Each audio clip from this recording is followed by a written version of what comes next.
السن الصغير، امهات كتير بتسالني امتى اعرف ان ابني عنده مشكله او امتى انا اتحرك بابني.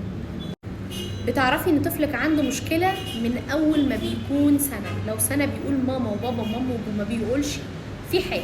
ممكن تتابعي معايا عادي واقول لك ايه الحاجه اللي المفروض تعمليها وخلصنا.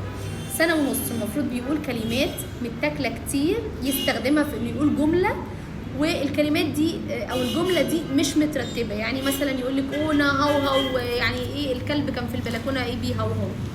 عند عمر سنتين بيقول جمله من كلمتين، اكل كذا، اشرب كذا، انام كذا. بس بيقولها زي ما انا بقول؟ لا طبعا، بتبقى الجمله فيها فعل وكلمه متاكلين. ممكن الناس ما تفهمهاش، الام بس اللي تفهمها. سنتين ونص حوار صغير، يعني جمله من 3 فيما فوق، و3 سنين حوار كبير. دايما الامهات تقول لي طفل ال3 سنين ده وبين قوسين وليا صغيره. طب الحل نعمل ايه؟ الحل قبل ال3 سنين جلسات تدخل مبكر، وبعد ال3 سنين جلسات مهارات ولغات، ونعمل رسم سمع وضغط اذن.